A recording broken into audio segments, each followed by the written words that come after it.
Hey YouTube, Dick6044 here. I want to do a quick video over blades. More specifically how blades pertain to survival situations. This is just a small collection of mine. I kind of want to do a quick tabletop review over some of these. Some of these y'all may have seen before in some of my other videos briefly.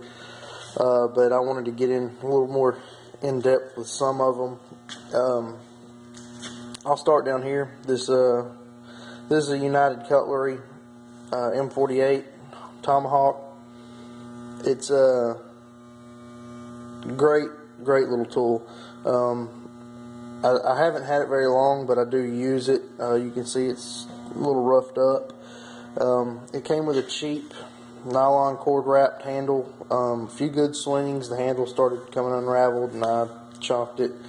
But it's a great blade. Now, in every situation, you're not always going to be able to carry something this big. It's not really that heavy, but you know, if you have to pack it a few miles, it'll get that way. But if you can, you know, if you're bugging in at a homestead, or if you don't have that far to go, if you can carry something like this, there's just a multitude of uses for it. You know, everything from defense to cutting firewood, or digging a trench, digging a hole, using it as a tool, using it as a hammer, nailing in tent stakes, whatever. All kind of things you can use it for. This is a cheap knife I got off of Amazon.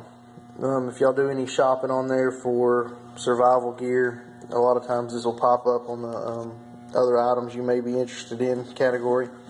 It comes with a little fire steel that works, cheap sheath, cheap cord wrapped handle, but it's all holding up. The important thing is it's a full tang blade. It's very rigid. It holds an edge pretty good. I do use it. I haven't used it a lot. I hadn't had it that long. I ordered this one and one shorter. I think I may have paid $8 for this one and $7 for the shorter one. That's dirt cheap. I mean, if you've got, you know, some money burning a hole in your pocket, order a few of these. I mean, throw one in every bag, throw one in your vehicle. You can't go wrong with it, really. I'm sure they can probably be broken like anything, but you know, it's long enough where you could use it pretty effectively as a defense weapon. You know, that's one thing about blades. It's up close and personal, and it's never going to be fun if you have to use it to defend yourself, or, you know, God forbid, take another human life. It's not as easy as pulling the trigger. It's more in your face. You're looking at the person, but you do what you got to do, and knives never run out of bullets. I mean, blades just, they're blades. They don't need anything else. Keep a halfway decent edge on them, they'll keep working. And that's why I have a lot of them around. You know, if you're talking long-term SHTF, you'll run out of bullets one day, and this is what you will have to resort to, and it's not going to be pretty. That's why the Dark Ages were the Dark Ages. They didn't have guns. I mean, the battles were bloody, they were brutal, and most people did not die that quick. You laid there and bled out, and it's not pretty. It's not a good thing. And if you have to take another life, this is not the way you want to do it. But if you don't have a choice, if it's you or them, this is what you have. And I guess the point I'm trying to make is they don't run out of bullets. I mean, you can use it time after time after time, and it'll still be there. You won't have to reload. Which kind of brings me to another quick topic. You always hear the expression, "Don't bring a gun or a knife to a gunfight." If somebody does, if for some reason you ever encounter a situation where you have a gun and somebody has a knife and they're not backing down, they're either really dumb or they know exactly what they're doing. That's not a gamble I'm really willing to take. If somebody has a knife and they're good with knives and they know their way around a blade and they do not back down from someone that has a gun, they're going to hurt you. Probably a lot quicker than you can pull the trigger. It's just not going to go your way unless it's at a distance. But an attacker with a knife can close the distance really, really quick. If you get a chance to squeeze off a round, chances are they're moving too quick for you to be able to, acquire your target, take aim, shoot, and make a good shot, a clean shot that's going to stop them in their tracks. Probably not going to happen. You might get them, might even kill them. They're going to jack you up.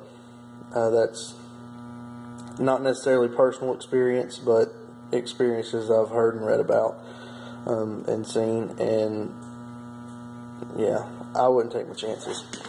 Another little knife. This is a little Buck 143 pack light. I did a little video on it. I wrapped the handle with twine. Just makes it a little easier to hold. Good skinning knife. Very, very sharp. Holds an edge very well. Good to have around. I like it. It's easy to conceal. You can put it in your boot. It's not very heavy. Keep it in your pocket, bag, whatever. Good for cleaning game. Sharpening a spear if you got a result to that. Try to catch fish or whatever. It's a good blade. Good blade to have around. This little thing here I picked up at Walmart, I believe. It is a Kershaw. I like Kershaw knives. This one was very, very inexpensive. As far as the quality, it does not seem cheap. Not yet. It's kind of bulky. It's kind of big. I mean, it's not too big to clip inside your pocket. Got a bottle opener here. Pretty nice blade. And this folds out. And it's a little driver. And it comes with two different bits. Two different flatheads, two different Phillips bits. For some of you